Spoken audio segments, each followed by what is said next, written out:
What is going on, everybody? Welcome back to another episode of The Final Whistle. I'm Danny Erb, joined alongside my guy, Nathan Osler. And we got a pretty interesting week we got to talk about here. Yep. Crazy Thursday night game. Crazy game. We're going to get into that and then talk a little bit about Sunday's matchups or predictions we got going on.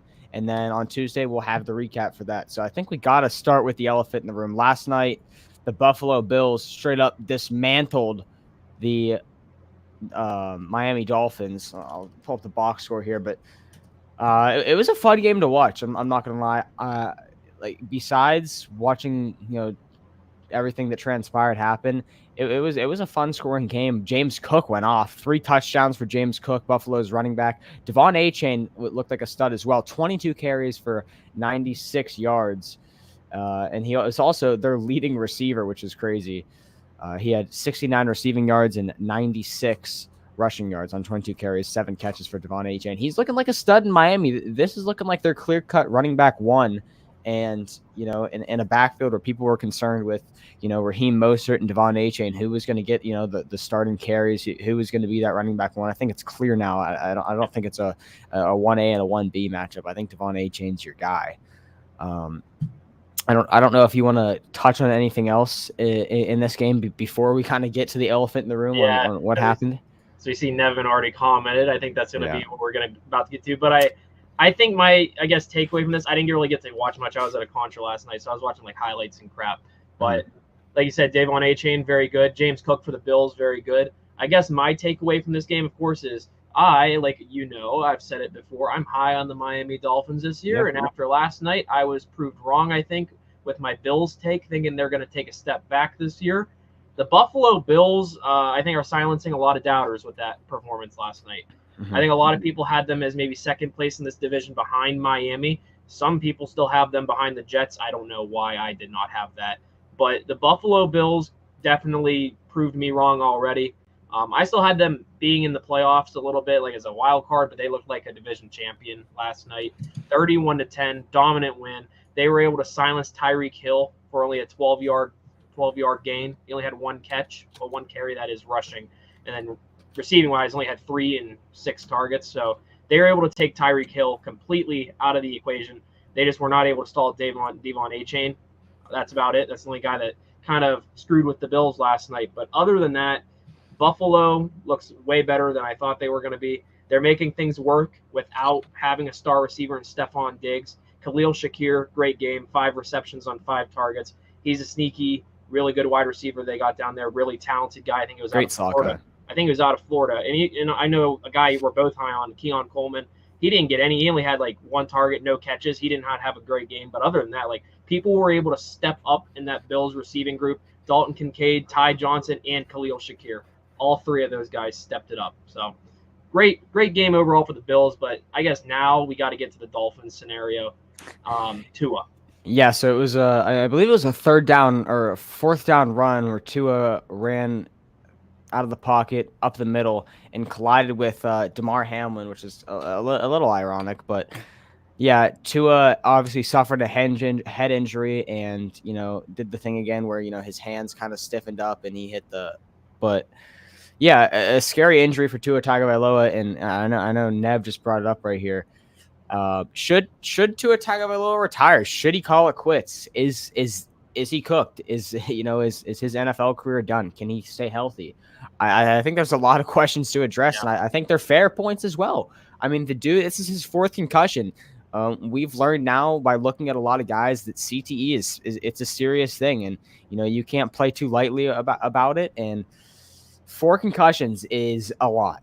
And I don't know already too. Yeah, he's a young guy, and we know too is a talented quarterback. But is he cooked? I don't know. I think that this is a medical decision, and that doctors are going to have to sit down with Tua. His coaching staff's going to have to sit down with him. He's going to have to make a decision. Am I capable of playing football? Like, you don't want to end up like a guy like AB, where you're like, you don't know where you are, or guys like Aaron Hernandez, who suffered horrific CTE, and that led to insane events. Yeah. Tua's a good guy. I don't think any of that would happen, but CTE is not something to mess with, and I kind of want to hear your take on this. So he's 26, drafted in 2020. He's very young still. He's a guy probably entering his prime. We've seen a bunch of NFL talents have to forcefully retire in their primes. Ryan Shazier, who we know as Steelers fans, I think a year or two after he was drafted. That's a little different. He had to retire. He couldn't walk. Career-ending injury. It happens out of nowhere. But Tua is in the situation where I think we've been seeing, I think Mike McDaniel said it's kind of like he's hoping he can play. But other coaches, I think the Raiders coach came out today saying, like, retirement has to be on the table. Has to be on the table. Whenever you have other NFL coaches, other NFL execs, writers, whatever, putting retirement in the spotlight, it's his decision. Don't get me wrong. But as a fan, like I've been seeing people say this, family before football. That has to be Tua's number one priority, is his own family and his own health over football. I wouldn't be shocked if he were to retire. He'd easily get a job in like the Dolphins like coaching staff or Dolphins front office. They would set him up easily because he would not want to leave. So I don't know what the plan could be for Tua, but like he has to put his health first, in my opinion. Like you said, 4 concussions. Like I said, 26 years old. He's way too young still to be getting all these concussions. We've seen so many players, like you said, with CTE issues down the line, and they've had so many more concussions.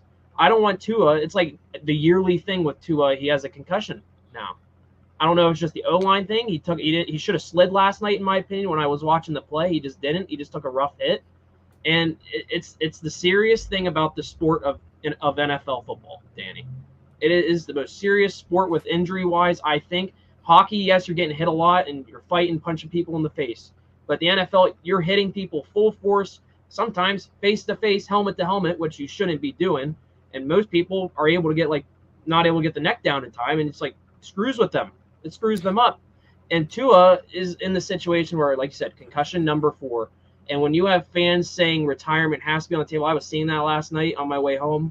I was like, that's just sad. It's such a sad situation to see. He is a great talent. He's a quarterback I like with the Dolphins. I think the Dolphins are a great fit for Tua. And we've seen him. He can sling a football down the field at Tyreek Hill, and it's really electric. Jalen Waddle, too, can catch them, too. But with Tua, I think his health comes first. And like I was telling you before we went live, I was reading a CBS Sports article.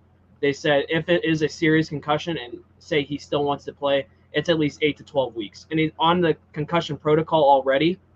He has to be out for 10 days at least before he can play again. And it has to be approved by the NFL. So if you're the NFL in this situation, you probably don't want him playing because it would look very bad if he goes out there and gets concussed again or something worse happens. He has to, in my opinion, it's going to suck for Dolphins fans that I had to say this because I was high on the Dolphins. He has to take a break for a couple weeks at least. I think. We've talked about, before we went live today, I was thinking about scenarios like what I wanted to say here. Are they good? Could they just go to Skylar Thompson? He's their only backup. There's so many free agent quarterbacks. You brought up Ryan Tannehill of the Packers. Ryan Tannehill reunion in Miami? ? I saw a guy make a mock trade with the Dolphins. Should go out and try to trade with the Titans for Mason Rudolph. Get him in there. Just get someone to step in for Tua while he has to make a decision and while he gets healthy if he wants to play football. But the Dolphins are in a situation, they have the roster to make a playoff push. You cannot wait for this. You have to do something to replace Tua for the time being while he makes a decision, which I hope is a smart decision as a fan of football, because I don't want to see guys going back out there after 4 concussions at age 26 and he gets another one the week after, or an even harder hit that's not even a concussion, just messes with him and he gets injured another way. Like, it can happen to anyone in the league. Don't get me wrong. It could happen to any player you think of, a concussion. But Tua has already had 4. And that's just rough. And you could talk to any doctor, they'd probably tell him just to retire on the spot. But like I said, it's a tough decision. It's clearly his decision, but that's what I got on it. Yeah, I don't think that, personally, from my standpoint, I don't think a retirement on the table is in the cards. Personally, I mean, it's a concussion. Sure, it's a pretty serious thing, but If I'm Mike McDaniels, if I'm Tua, I think that a real option would be, the NFL, they implemented these new guardian caps in the beginning of the season. You can wear them in a game. I think that Tua Tagovailoa, without a doubt, needs to be wearing a guardian cap for the remainder of his season, for maybe the remainder of his career. I mean, if your head is such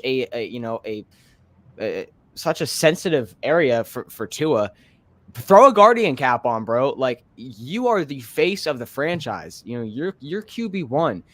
Without you, this team's not competent. You know what I mean? Like, without Tyreek Hill, the Dolphins can still win games. Without Tua, they're cooked. Throw a guardian cap on Tua. It's a concussion. He'll be good in a week or two max. It's his fourth concussion. Obviously, it's 4 concussions is not good. But hey, if you talk to a lot of football players, there's probably about 90% of football players will tell you that they've had more than 1 concussions in a season, and they haven't said anything. They haven't, gone to anyone. They've been like, okay, I definitely have a concussion. I'm going to keep playing. Not healthy, not a good thing. But listen, concussions happen a lot more than we know. There's a lot of guys that are concussed that still play. Obviously, it's a terrible thing.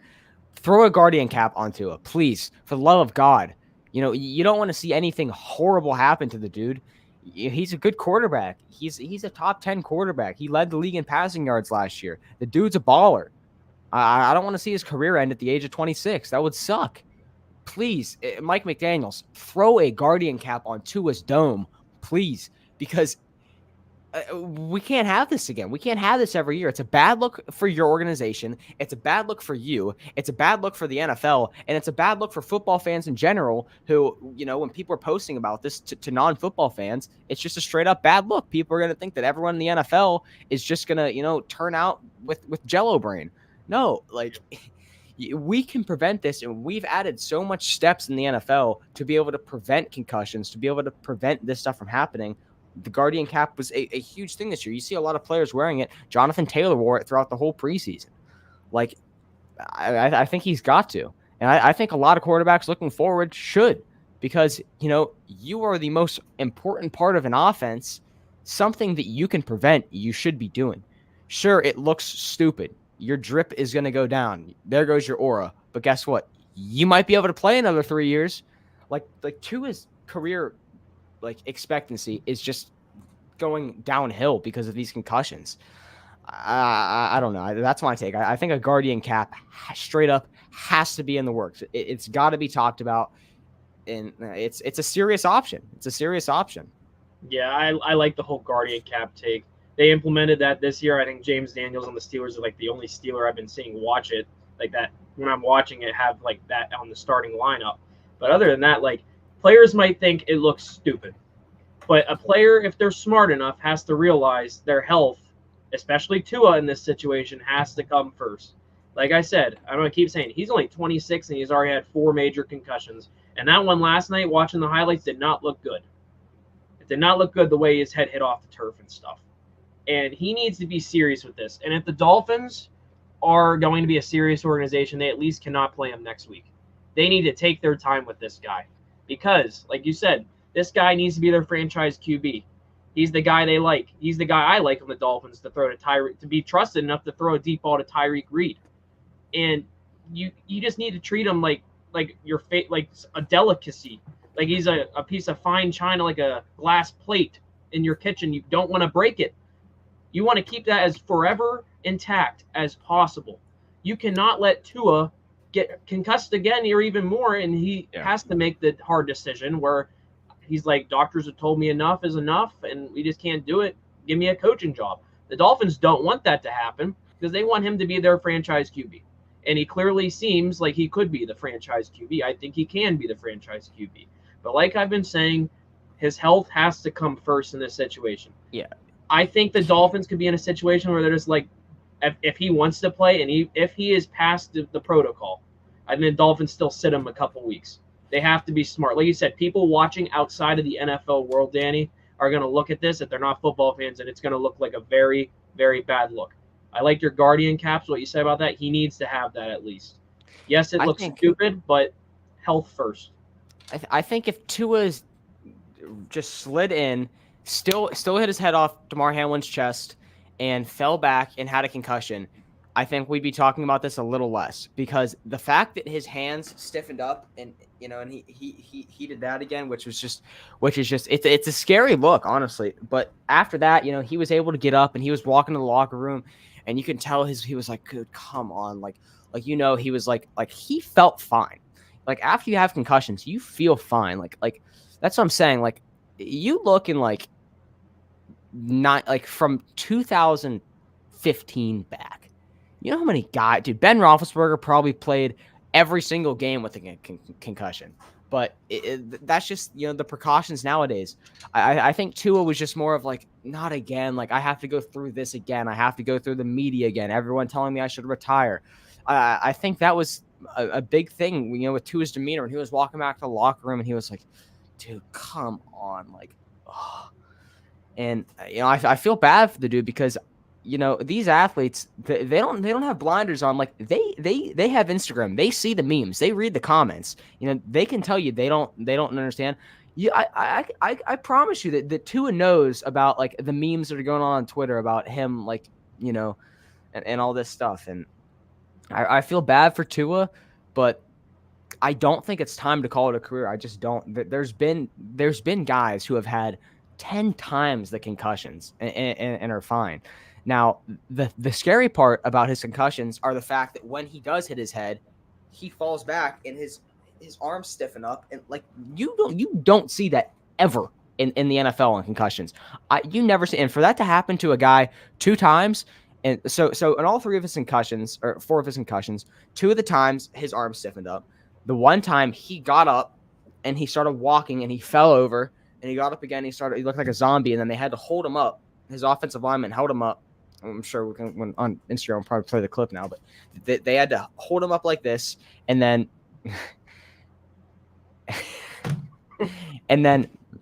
the last one, I forget. I think he got suplexed by a Bengals player. He got like straight up like suplexed from a Bengals player, and then he just like laid there. That one was the most less serious one. But if you look at it, like that one's probably the more serious, where the Bengals player like straight up suplexed Tua, and I don't know, man. It's just a tough situation. Yeah. I don't know. Like your buddy has me lost right now. Yeah. But Tua, I don't know. He'll probably never watch this. Like he clearly probably won't. But like, I think he needs to just look at his health. It needs to come first. You don't need to call it a career, I don't think. But yeah, you got it. You got to look at your health. Put your health first. Put your health first for sure. Like coaches said, family over football. Yeah. And it's like you were saying, concussions, they happen a lot. It's not mainly the short term stuff that scares me. It's the long term effects that can scare you. We see what Antonio Brown's been tweeting. A guy is clearly like losing his mind. I don't want Tua to become the next Antonio Brown on #CTESPN in a few years. Like Tua just needs to look out for his own health. It's a topic we hate to have to talk about. And here's the thing with Tua, it's becoming a yearly type of thing. It's a yearly type of deal. So that's the thing with Tua. I guess like that's kind of my closing regards. It's his decision. I think a lot of people are leaning the retirement thing if they're especially a newer NFL fan that have just been watching since Tua got drafted, or like they're big Tua guys. But other than that, like people watching outside the NFL as well, doctors, it's like he needs to retire. I agree with what you're saying. He has to think for himself. It's his decision, and the Dolphins have a tough decision. But other than that, that's what I got on Tua. Yeah, definitely the topic of the week. And yeah, it's my final take. Throw a Guardian cap on. He's going to be fine. He's going to play a long career. If this is a way more recurring, injury, then you do have to start talking about, okay, is it safe for Tua to play football again? Yeah. 4 concussions it's a lot, but there's definitely NFL players who have had way more concussions. So I guess, do you have any takes on the Bills, or were we? I guess. Yeah, I do. The Bills. everyone thought that coming into this season, they lost Stephon Diggs, they lost Gabe Davis. This team was going to take a huge step back. Their defense, really regressed. But, we've seen the first 2 weeks. This Bills team is damn good. They've lit up the score sheet. They've played great football. Josh Allen's looked, elite again. People like to hate on Josh Allen. The dude's a stud. He's a top 3 quarterback in the NFL right now, in my opinion. And this Bills team's very good. And, I know in our first episode, I think we both had the Dolphins to win this division. I think that is done. That is cooked now. It's the Bills division for sure. Yeah, like I said it before the 2-0 rant started. The Bills look way better than I thought they were going to be. I think they're clearing everyone's expectations through the first 2 games. Josh Allen still looks like Josh Allen. You trust him to lead this team back to the playoffs and probably try to get deeper into the playoffs this year, especially since the Dolphins might have took a hit with Tua for a couple weeks. Their QB situation looks kind of rough right now with just Skylar Thompson. And if Tua's out, they got to get a free agent to be a backup or starter to Skylar Thompson. AB just posted, "Welcome to CTESPN, Tua." Oh goodness. That's former Steelers legend Antonio Brown right there. That's what I do not want to happen to Tua right there and be part of CTESPN. He's loving this on. Oh yeah, AB's been on a legendary Twitter run. That's all I'm going to say. But yeah, moving on. We'll probably clip that whole segment. It's an important one to talk about. But do we want to go through each of these games this week and give like a takeaway, maybe something to look out for? Sure. Let's switch it up. Let's start with the Steelers and Broncos. I think. Sweet. I think the Steelers were in another week of the media creating QB controversies. I love it as a Steelers fan. I love the made-up drama. This is supposed to be Justin Fields supposedly preparing to start, and now we're seeing Mike Tomlin list Russell Wilson as questionable.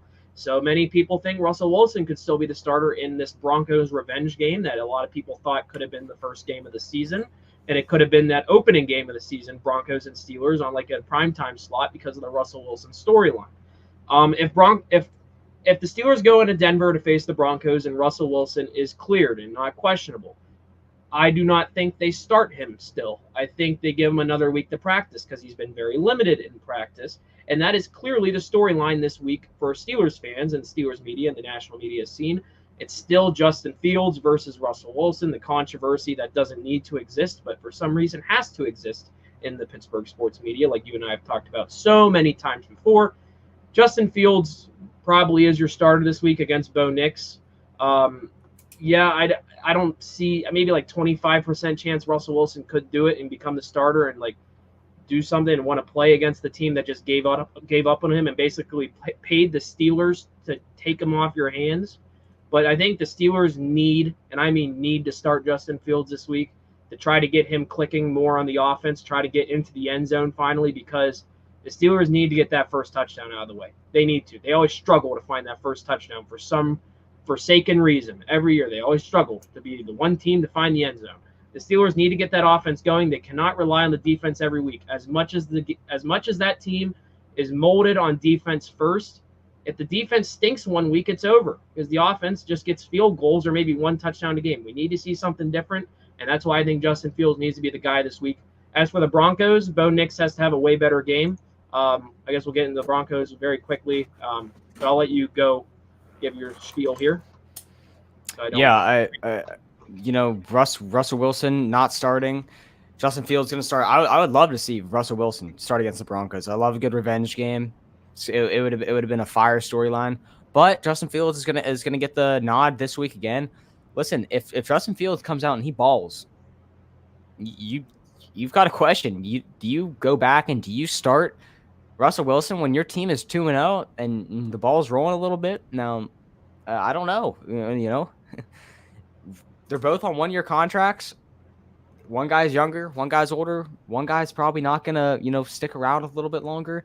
I think that if Justin Fields comes in here and the Steelers put up a big win, keep going with Fields and until something drastic happens. I think that's got to be your guy. Now in week 1, the dude didn't have a single touchdown, and he had flashes where he looked horrific on that first drive. I was like, oh my God, we are cooked. Like when he missed that one throw to the right side, I was like, yep, we're cooked. This guy sucks. But he showed a little bit of flashes with his legs. he made a few nice throws to George Pickens. So I do want to see what Russell Wilson has for us, though. Like, it would just be such a what if we never get to see Russ come in and do his thing. Yeah. So I do want to see Russ this year. I think Russ is the starter, but it sucks that he's been out for the first 2 weeks. That's just crazy. So yeah, I think with the whole QB controversy thing, that should not even be a controversy. The Steelers have to roll with Fields, especially since he's the more healthy quarterback this week coming into it. Like you said, I would love to see the storyline play out of a Russell Wilson type of revenge game in Denver. That's what a lot of people wanted. That's what a lot of out-of-town, like Pittsburgh and Denver fans wanted. Like fans of other NFL teams wanted to see that on a primetime slot. Looks like they're not going to get it. They're going to have to deal with Justin Fields, but like I said, they need the offense to click this week. I don't know if you saw this tweet. This is a nice little stat I saw about George Pickens. We both love him. Recorded 17 of his last receptions, 411 yards over his last 4 regular season games. He's averaging 24 yards a catch. He's been on fire. I think that's an amazing stat line. Pittsburgh, they said Pittsburgh has a star receiver after that. I want to see more of George Pickens. Let's see him get in the end zone this week. Let's see if the Steelers can crack the end zone. And that's kind of, if I have a hot take about this game, and it's funny to say it, the Steelers get a touchdown this week. I think that's crazy. That's a hot take. Like, it is crazy that has to be a hot take, and it's something we've been acquainted to as Steeler fans. Is the offense is a little bit more, I guess, needs work than the defense. The defense. I'm not going to count a defensive touchdown. If they get a defensive touchdown, I really don't want it to count. I need to see the offense get into the end zone for me to get excited about a touchdown. I know defense. I know if the TJ Watt scoop and score happens, I'm gonna be so hyped. But it's like I need to see the offense do it. I need to see at least a running back crack the goal line and get in the end zone. I need to see Justin Fields run into the end zone himself, which I think he's going to do a lot of this year if he's the main guy. But I want to see maybe a deep ball. I want to see something that excites me and shows that this offense is better than last year's. Like we said on I think Tuesday, the first day of the Arthur Smith offense looked way better than the Matt Canada playbook. Yes. Way better plays. Like you said, the running back, Najee Harris, is no longer lining up next to the quarterback. He's behind the quarterback in a power formation. That is what has needed to happen. I want to see Najee Harris grow on that. I want to maybe see Jaylen Warren, if he's healthy enough, get more involved. Right now, the Broncos' leading rusher last week was Bo Nix. So, the Broncos are in a tough spot. The Steelers are favored in this matchup, and that's the first it seemed like for a while. The Steelers were underdogs against the Atlanta Falcons. I want to see if they can go into Denver and do something and not have to rely on Chris Boswell the entire game to make field goals, especially in that altitude, mile high. I don't know if the players are going to play as good as they should, but I would hope so. If I'm given a pick, I am going to rock with the Steelers. And my hot take, if I had one, I'm joking around, is we get in the end zone with an offensive touchdown because it needs to happen. But like I said before, it's going to be close. It's going to be one of those usual close Steeler games that don't have to be close. And that makes me mad as a Steelers fan. But I'm going to take Pittsburgh winning this. I like I said, I'm really high on Bo Nix still. I need to see more out of him. I think against the Steelers secondary, he might get tested a little bit. He's not going to be able to make deep throws, especially Dante Jackson impressed me last week. I know he had the dropped interception, but then he got that game-sealing pick. Minka Fitzpatrick's back there. Joey Porter Jr. is still back there.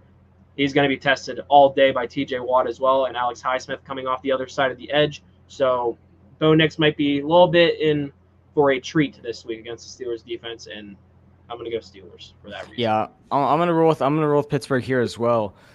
I agree with you. I think, looking at this Denver's Broncos offense, there's no stopping this defensive line for Pittsburgh, which looked unbelievable against Atlanta. Denver's offensive line it's a joke, to say the least. And, TJ Watt coming off the edge, I feel bad for Bo Nix. He might end up like Tua after this week. Like, he's going to get hit a lot. And for a rookie quarterback that's never felt that, it's different than in college. Getting hit by TJ Watt, it's different. So, I think he's going to panic a lot, make a lot of bad decisions. Somehow the Steelers are going to let the Broncos back in this game, like every single game. But I'm going to go with the Steelers here. Saying about TJ, he's going to be mad this week. I'm expecting a very angry TJ Watt after getting about at least one confirmed sack taken away because of a foul last week on that stupid false start. But I'm not even going to talk about that because let's get in these other games before we start rambling around even more about TJ and how good he is and how we love TJ Watt here. But Saints Cowboys. This is a game I know the Saints offense was really good last week, but who were they playing? The Carolina Panthers, who was all of our losers of the week when we talked about that. But the Dallas Cowboys, they played really well. They played really well against the Cleveland Browns. I wouldn't say they were even tested against the Cleveland Browns. The Browns looked awful last week, but this is going to be a very intriguing one. Can Derek Carr keep going with what he did against the Panthers, against that tough Cowboys defense that looked stellar against the Browns? I would not think so. So I'm going to keep rolling with the Dallas Cowboys. I think they go 2-0, especially first home game, by the way. I'm going to go with the Cowboys here as well. Saints did look very good. I agree to a sense that it was against Carolina, but hey, you look at a lot of teams. I don't know if a lot of teams are putting up 47 points against any team in the NFL. It is Carolina. It's still an NFL defense. It's still NFL players. They are the worst team in the NFL. They're one of the worst teams we've seen in a long time. But yeah, I'm going to roll with the Cowboys here. I just think that Dak is just very good, and he's gonna tear their defense apart. And it is a good Saints defense. But I've been high on the Cowboys for the last few years. I think that I'm just waiting for, it's very cliche for it to be their year and stuff to really just click with the Cowboys. I'm going to go with Dallas here. Yeah, I like that. I like the whole Dallas picks. They're going to be pretty tough. They're going to be a tough beat. I'm really excited, though, for that first Eagles matchup they have, because the Eagles look way better this year than I think they did last year, especially with that Saquon ad. But moving on, I think this is a game I'm really excited for this week, and I'm happy the Steelers are at the 4 o'clock slot so I can actually watch this one. Buccaneers in Detroit. I like this matchup, Bucs and Lions. With how good of games they put on last week, they put on really good clinics, especially the Bucs win. I think especially with Baker Mayfield. I don't know if he was officially awarded a Player of the Week award. I don't have those at the top of my head, but he could have been in the running for one for Offensive Player of the Week, at least for a quarterback standpoint. Really got, I think, 4 passing touchdowns. I had him on one of my winners of the week when we did that. And Detroit coming off of a great overtime win, one of the most exciting overtimes we've seen. It was just David Montgomery having a masterclass and basically running straight through that Rams defense. I think it's at Ford Field in Detroit. I think the Bucs are going to put up a great fight, and it's going to be another close game for the Detroit Lions. And I would not be shocked if Baker Mayfield can add on to what he did last week and go into Detroit and maybe upset the Lions. I'm pretty sure the Lions are the favorite, -7.5 right now on ESPN wise, but I kind of want to go with the upset here. I might go Bucs, but I'm going to lean Detroit, I think. I'm going to roll with the Lions. I like Jared Goff a little bit more than Baker Mayfield. I know everyone's hyped about Baker. I think it's going to be a very high-scoring game. I think it's going to be a game of the week candidate. So I'm going to, as much as it pains me not to take the upset because I think it's right there, I'm going to go with the Lions. Yeah, when I look at this game, something that jumps out at me immediately is, the spread here. Detroit 7.5. I don't know why people think that this is going to be a blowout game. No, this is a Bucs team who was nasty in the playoffs last year. They dethroned a good team in the playoffs last year, and they haven't lost a lot. They got a little bit back, and they played good last week. They played really solid. So did the Lions. This is going to be a close game. It's tough for me to not, go with the Bucs here, but I'm going to go with the Lions. But it's going to be a very, very close game. This is not going to be a blowout like Vegas says it is. This line's straight up wrong. I don't care. This is a great Bucs team. I think this is the best Bucs team we've seen since they won the Super Bowl. Better than last year. And it's interesting note, this is the second straight week where the Lions have a playoff rematch. They had the Rams, who was their first round opponent, and then they have the Bucs this week, who beat the Eagles to make it to Detroit last year. But that is why this Lions schedule so far has been really fun to watch. They're going to be tested very early, and it's going to be a way for teams or fans to see if the Lions are going to be as legit as they were last year. And I think this is a very fun early season test. Like I said, game of the week candidate. Like I said, I'm rolling with Detroit. But like exactly what you said, I don't know why the spread is that much. I don't like the 7.5. I don't know why they're favoriting them by that much.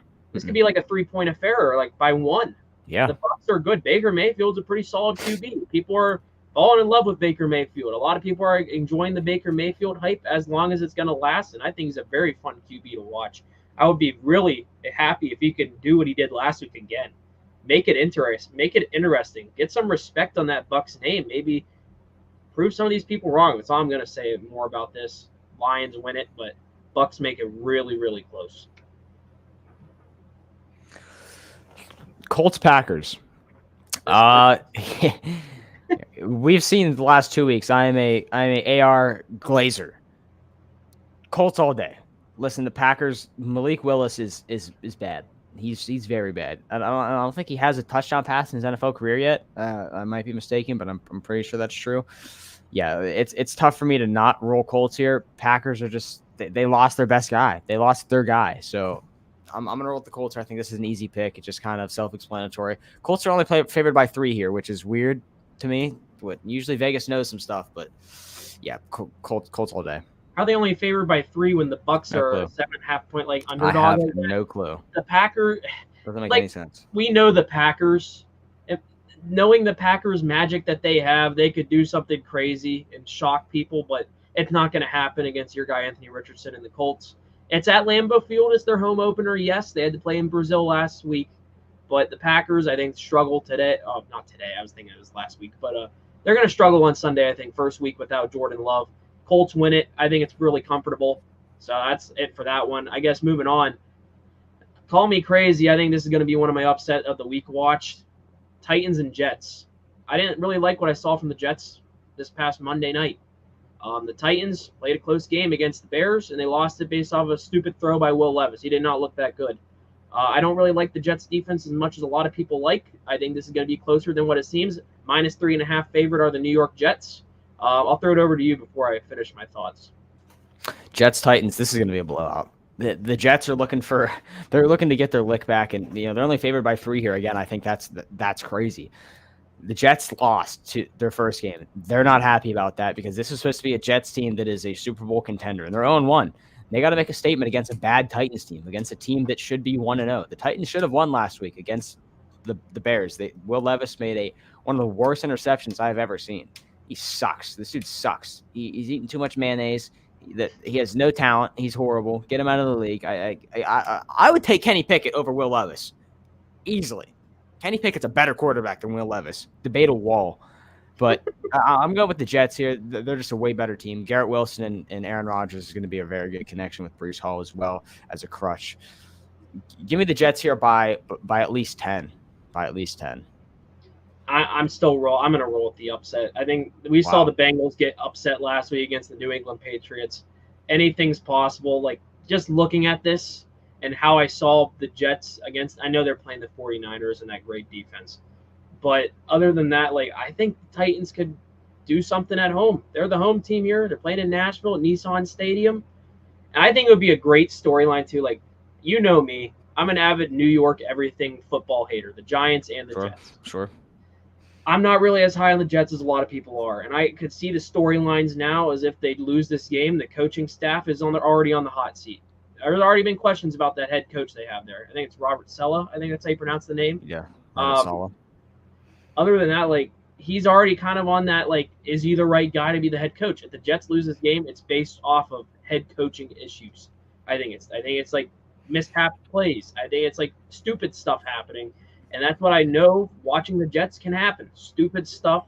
That's why I'm going to be crazy. I'm going Tennessee gets this upset. I don't think they're going to win a lot of games this year, but I could easily see the Jets have a very slow start. That's crazy. I really could. Moving on, 49ers Vikings. Yeah, this is another crazy spread. 5. We're laying 5 to the Vikings. The Vikings did look very solid in their last week, but it was against the Giants, who are a borderline FCS school playing in the NFL. This team is a joke. I mean, come on. The Giants and the Titans they're close for who's going to be the worst team. And actually, no, it's the Panthers. But the Giants and the Panthers are close. Daniel Jones is horrible. This dude, I can't believe they paid him that much money. I'm going with the Niners here. Christian McCaffrey, no Christian McCaffrey. Mason looked very good for them, and that running back core is going to be a problem now. So I'm rolling with the Niners by 14. Yeah, I'm going to keep it Big quick game. for this one. Big game. 49ers as well. I think the Sam Darnold hype kind of ends after week 1. Yes, they were playing the New York Giants, which we'll get to very soon because I'm not really excited about the next 2 games we got to talk about here on the scoreboard looking at it. But 49ers, they win it comfortably. First home game for the Minnesota Vikings, and I think it's going to be a blowout. I think this could be I think it has the hype that it could be around what we saw with Saints Panthers last week, that type of score. It sucks to say it. I feel bad for Justin Jefferson. The 49ers offense, especially if CMC is going to be healthy, they're going to run right through the Minnesota Vikings, and they're going to turn Minnesota into basically their home stadium, I think. It's going to look like a 49ers game the way they're going to own the scoreboard. So I'm going San Fran here. They're going to continue going undefeated for a while. And moving on, Seahawks going to New England, the 1-0 New England Patriots. How about that? Super Bowl rematch, baby. Yeah, coming off of the upset of the century you could say for that team for a while, as they've been really bad. They just beat Joe Burrow and the Bengals in Cincinnati in the jungle. But this is where the magic comes to an end. The Seahawks go into New England, humble the Patriots that don't really need humbling because I think they know where they are. But Seahawks control it in Foxborough. I think they win it. The spread right now is only -3.5. They have this one only being 38.5 points total. They don't like the betting odds, and Vegas do not like the score total points here. But other than that, I'm going Seahawks pretty comfortably. So I said in the beginning of the season, I'm a big fan of the Seahawks this year. I think this is a great team. I think they have a lot of the pieces that they need with DK and Kenneth Walker. Kenneth Walker is battling an injury right now, so no one knows if he's going to play. But, even though I am a Seahawks guy, I got a weird feeling about New England this year. In this game especially, I can just close my eyes and I can see Patriots, Seahawks. It's a rematch of, one of the best Super Bowls of all time. Back then with Russell Wilson and Tom Brady and the interception on the 1-yard line. I'm going to go with the Patriots here. I'm going to pick the Patriots to win this game against Seattle. I don't know. I've got a weird feeling about this. It's in Foxborough. New England's coming off a big win. They weren't expected to win. Jacoby Brissett played decent. Ramondre Stevenson played really good. So I'm going to go with the Patriots here. It's very against what I thought, but no, I'm going to roll with New England. So we each got a pretty nice upset so far. Yeah. I got the Titans somehow, and they're both home teams that are the underdogs too, which is pretty funny. I got Titans over Jets. You got Patriots beating the Seahawks. So moving on, a game I'm not excited for at all. It's going to be Jaden Daniels and the Commanders hosting the good old Daniel Jones-led New York Giants. I'll be quick. Commanders win it. Daniel Jones, like you said, not a good quarterback. I'm not excited about Daniel Jones. I saw the headline when I was at Red Robin yesterday with my buddy, and it was really funny. I think I texted you it. It was a real headline I saw. They were talking about which New York quarterback needs to win more this week, Aaron Rodgers or Daniel Jones. If you're putting that into, Rodgers because they need to win, but I think the guy with the most pressure might be Daniel Jones because his job could be on the line. And it's funny to say that because they could easily replace him quick, but the only reason he is still starting, Danny, is the contract. That is it. They paid him way too much money. I mean, way too much money. The Giants are in a bad situation. They are stuck. They could have traded up to try to get a QB, but the Patriots wouldn't budge, and they went with Drake May as their guy. The Giants, they had the opportunity to replace or have someone behind Daniel Jones so they could say, hey, we drafted this guy. We're benching you. I get we're still paying you, but we're going to bench you. Jaden Daniels, I think, has a great second game of his short NFL career that just started. Commanders win it. Easy. Yeah, this game sucks. Commanders are winning this one. Daniels is going to have a good game. I'm a Daniels fan. I don't even want to talk about this game because it just sucks. The Giants only -1.5 by the way. And yeah, which is crazy. I mean, honestly, I wouldn't be shocked if the Giants pulled up an upset here. But this game just sucks so much. I don't even want to waste my breath on it. Chargers, Panthers. This one sucks too. Funny thing is, not to cut you off as well, good. They have the Commanders-Giants game total 43.5. That's more than Patriots-Seahawks. I believe it. That's funny. I believe it. I don't know. Yeah, next game, Panthers-Chargers. The Panthers are just horrific. I don't know if they're going to win a game this year. They look just putrid. Bryce Young sucks. The dude just sucks. You can't play football. I mean, there are straight-up backup quarterbacks that I would put my trust into way more than Bryce Young. I think you go with Kenny Pickett. You go with Mason Rudolph. I'm taking Tannehill. I wouldn't go so far to say Malik Willis. Off the top of my head, I don't know. I'll take like a Tyrod Taylor, I guess. Like Jacoby Brissett. I'd take a Jacoby Brissett. I'd take trying to think of the Here's other one. backups in the league. Dorian Thompson-Robinson. Is that I'd take DRT. Yeah. I'd take DRT all day. I'd take Joe Flacco. I mean, the dude is just not a good football player in the NFL. He was a stud at Bama, Roll Tide, but he can't get it done in the NFL. He just can't. He's not competent. He's just not. He is the making of a career backup. He sucks. Yeah. He's small and he can't throw the football well, and he doesn't use his legs enough to be a good quarterback. You look at a guy like Kyler Murray. Kyler's smaller than Bryce Young, but he's miles better. I'm over it. Bryce Young, get out of the NFL. Get ready to ride the bench. Suck. You are a career backup. Get ready to learn French Canadian, because have fun being a Toronto Argonaut.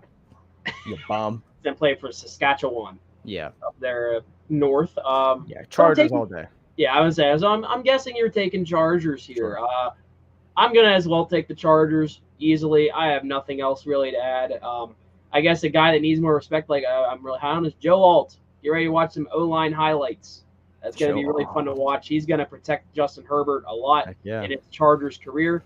Chargers win easily. It's only a -5. I don't get it. I do not get it. Moving on. Browns going to Jacksonville. I'm not excited for this one as a Browns fan. If you are, well, I'm not a Browns fan, but if you are a Browns fan, I meant to say, I'm not excited at all for this. I'm going Jacksonville. I think Deshaun Watson could have another bad week. I really think he could. Jacksonville, they barely lost to the Miami Dolphins in week 1. They lost on that walk-off field goal that the Dolphins kicked. So I am going to go with the Jacksonville Jaguars. I think they have a really dominant win. As Danny looks like he lost his internet access, we're going to keep going here. So looking more so at the Jaguars here. So Jacksonville 0-1 at home, 0-1 this year. This is their first home game. They just lost to Miami. Trevor Lawrence, 162, 1 touchdown, 12 of 21. He needs to build on to what he just did. He needs to build on that Miami type of loss that just happened. So they need him to figure it out this week as Danny is back. There he is. Yeah, I had to go tell my roommate to not play music while I'm recording. Okay, you're good. A podcast. So I'm going Jacksonville. I don't know if you heard any of my spiel there, but Jacksonville wins this game against the Browns. Browns suck. I'm over it. I'm over it, man. I back-to-back games. I'm going to go on a little spiel.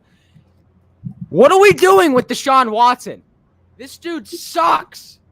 You paid him so much guap, and then you got a guy in Joe Flacco who comes in the season last year and literally turns your season around. And then you go, you know what, Joe? You know, we appreciate everything you did for us this year, but we'll smell you. And we want our massage-loving quarterback who is just incompetent and he just sucks, I'll tell you what. Deshaun Watson is a straight-up bum. I don't know what happened on that massage table. It drained his talent. It was like, watching Space Jam when they take all the talent out of Charles Barkley and all those guys. That's what they did to Deshaun Watson on that massage table, because he just sucks. He can't ball. He can't play football anymore. He sucks. He's got the pocket presence. He's got the pocket presence of Tua when he's concussed. I'm over it, man. And I might just be a Steelers fan talking, but it's time to move on. Get Joe Flacco back. DRT's a better option than Massage Watson. He sucks. Deshaun is horrible. He sucks. And I'm over Cleveland fans glazing him because the dude cannot play football. He's a flat out bum. Hate him. He's a bum. I saw I don't know if I showed you the clip. There was a video of a guy who called in the Cleveland sports radio, and he read the QBR ratings of the numbers. You moved on from Baker Mayfield. Yeah, and then they're like, Deshaun Watson. They're like, can you guys please stop? It's literally been the first caller, and we're already saying we're stuck with him. He's stuck here in Cleveland. He's your quarterback, and you're gonna like it. No, he stinks. He's not good. He sucks. Trade him for a bag of Ruffles. They need to move on. I know he's under contract. I know it's only been one game, but still, they were better with Joe Flacco last year. They really were. He's the reason they were able to stay afloat and make the playoffs. The Joe Flacco miracle run, we all like to say. Deshaun Watson is he's just Daniel Jones with allegations. Did another allegation come out on Monday? Yeah. Apparently a video or something. I don't know. It's all alleged. So nothing is set in stone. So, you always can't speculate. But he's just another Daniel Jones, to put it Dude's nicely. career needs to be cooked. He's a That's joke. just not my bias showing aside. He has way too many problems, Sucks. like legal Give me issues. the Jags. Like, They're laying 3 here. I'll take that. I'll take Jags 3 here all day. I'm Jags as well are gonna win by 3 as well. Yeah, Sure. I'm as well easily going to Jaguars. For time's sake, let's try to get through these a little bit quick because a lot of these games are. There's only a couple I really want to talk about. Ravens, Raiders. I got Lamar cooking against the ball. Yeah, this is going to be an easy game. The Raiders didn't look great. I thought they'd look a lot better. Zamir White looked horrible. He was supposed to be a very viable running option for the Raiders. Alexander Madison kind of stole his spotlight for a little bit, but yeah, I'm going to go with the Ravens here. They're going to be 1-1. They're coming off a pretty bad loss. This is the biggest spread that we've seen this week. They're giving the Ravens 9.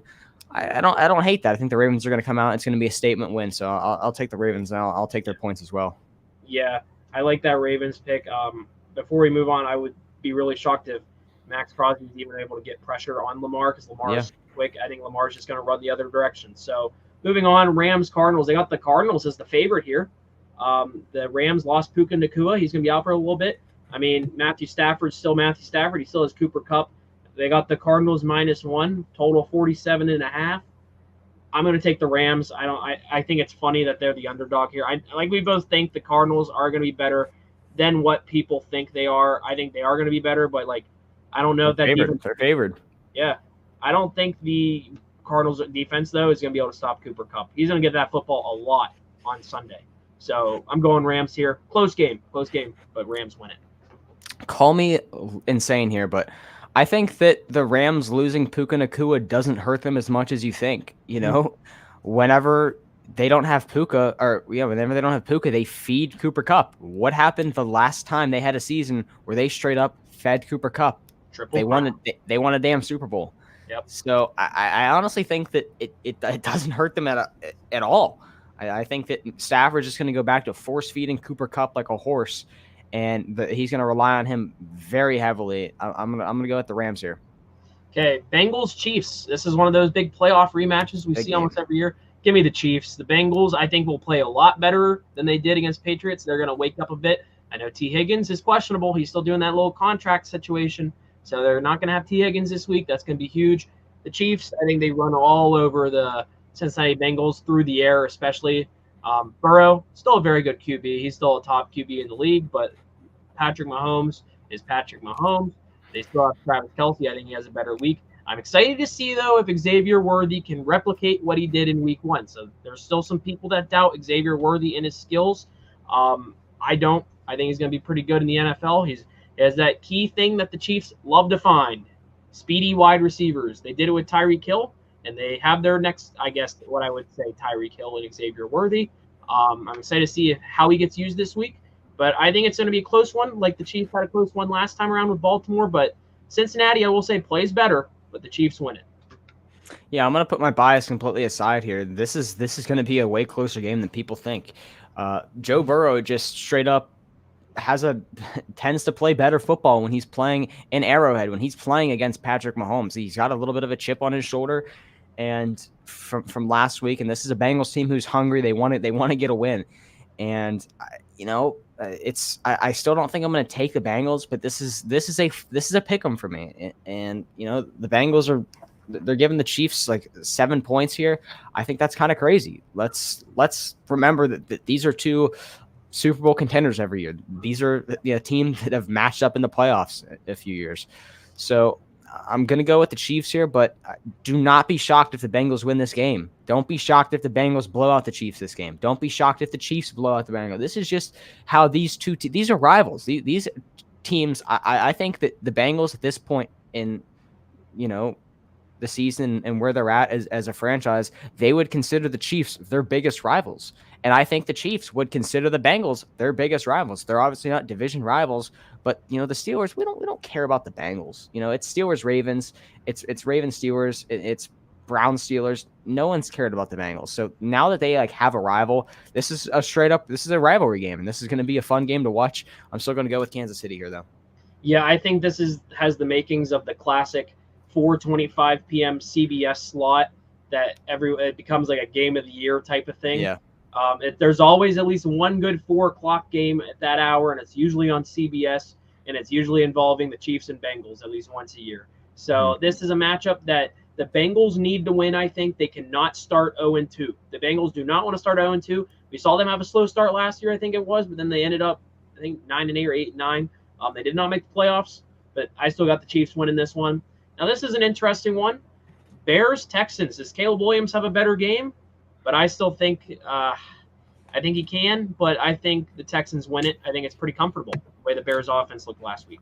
Yeah, I'm not a Caleb Williams guy. I think a lot of people know that. So I'm going to roll with the Texans here by a sizable amount. 6.5 they're giving the Texans. I honestly like that. This Bears team is not good. Listen, they almost lost. They should have lost to the Titans, and the Titans are a putrid football team. Caleb Williams did not look good at all. He can do this all he wants with his little bear claw, and he's trying to do that. Dude, go paint your nails. Like, you're not good. I don't think he's good. I don't think he showed me anything in week one that I could say like, whoa, okay, this guy's solid. In preseason, sure, the dude went crazy. You know who else had a good preseason? Kenny Pickett. Kenny Pickett, I thought was going to be our franchise guy in the preseason, and then we know what happened with Kenny Pickett. Okay, yeah. So I think it's going to happen with Caleb Williams. You don't just come into the league and be Patrick Mahomes like a lot of people thought he was going to be. He was just going to come into the league, do this thing where he runs around. He tried to do it and he got sacked. So I'm gonna go with the Texans here. This is going to be a very humbling experience for all the Bears fans that think that they deserved to win last week when they just straight up didn't. The Bears should be 0-1 and they will be 1-1 after this week. Easily. Yeah, this is my mortal lock of the week. Texans minus 6.5. I'll go Texans here as well. I do think Caleb Williams will be better than Bryce Young. He's the better of the two QBs, yes. I think. Yes. I think that's an easy one to say. So Texans win it. I think C.J. Stroud continues what he's doing. I think he's going to be a really special QB in this league. I think he has the potential to be up there in the top, at least upper part of the top 10 by the end of the year, especially if he can have a sneaky good MVP season, which I think he's going to be up there for MVP voting. But moving on, final game of week 2 to cover. Eagles hosting the Falcons. I'll make it easy. I think Philadelphia, very briefly right there. Kirk Cousins plays better, I think. But Philly, that offense, high-octane offense. That's all I got to say about Philly. Expect a lot from Saquon. Yeah, this is going to be a Monday night massacre.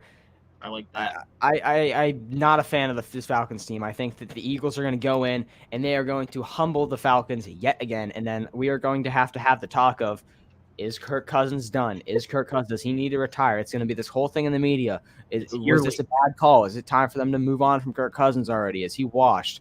Dude, sorry, he's not. This team's not good. I don't know why people were blowing smoke up the Falcons' ass all preseason saying this was going to be a good team. They're going to win their division. No, they're not. It's not a good football team. Their receiving core is bad.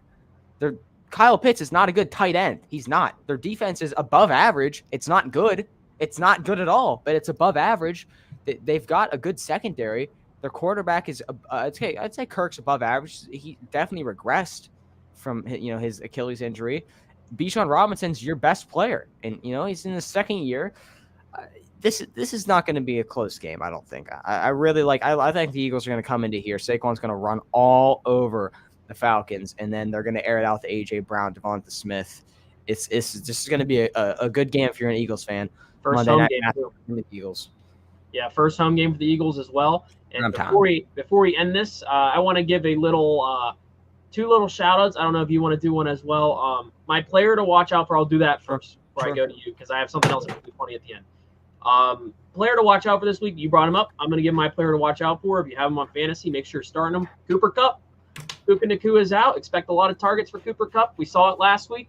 He's going to put up a lot of good numbers. He's the key guy in LA now. So he's for the next couple weeks. He's Stafford's guy. He's always loved throwing the ball to him since he's been in LA. He got Cooper Kupp a triple crown a couple years ago. I think he should have won an MVP possibly that year. Better than an Opoy, in my opinion, especially if you win that triple crown. But Cooper Kupp, player to watch out for. Player to watch out for from my end. I'm going to go with the Jags-Browns game. I'm going to go with Brian Thomas Jr. He had a solid game last week, and I think he's going to tear up this Cleveland secondary. This connection from Lawrence to Brian Thomas, I think Lawrence is going to have a lot more trust in Brian Thomas this week. It's going to be a really good week if you're a Brian Thomas fantasy owner, if you're betting on him. It's going to be a good week because I think the Jags are going to tear up this Browns team. Yeah. And before we go, I guess I want to give an award, an LOL of the week. Shannon Sharp. Congratulations. I don't want to get into what he did. I just wanted to bring it up. LOL of the week, Shannon Sharp. If you want to, look it up yourself. You sound like a dog. I do not recommend looking it up, but He's a Shannon sicko. Sharp, just look up AB's Twitter. He's made a lot of funny memes. He's a sicko. It's a crazy Shannon situation. Sharp. He did not get hacked. It's LOL crazy. of the week for me, Shannon Sharp. I might try doing that every week, like the week in football. The guy you should be laughing at. Local loser. Yeah. Mine's gonna be Deshaun Watson until it's not. Yeah, he got a lot of stuff he's dealing with, but yeah, Shannon Sharp and Deshaun Watson, you are our LOLs of the week. Clowns of the week. So you got Brian Thomas Jr. I got Cooper Kupp players to watch out for. Two wide receivers. I like Brian Thomas Jr. I was high on him last week. He got that first touchdown the way. He was probably one of the better looking rookies standing. Yep. He at least made a statement. We didn't even talk about Marvin Harrison. Can he do it? I'm looking at Marvin Harrison too. Can he get in the end zone? Who knows? We'll talk about it on Tuesday when we recap it. But yeah, fun episode, week 4. Big weekend of college football. We'll have it all recapped on Tuesday coming up. But yeah, you have anything else? Nope. Okay. Great episode. Thank you all for tuning in, and we will see you guys next time. Yep. Adios.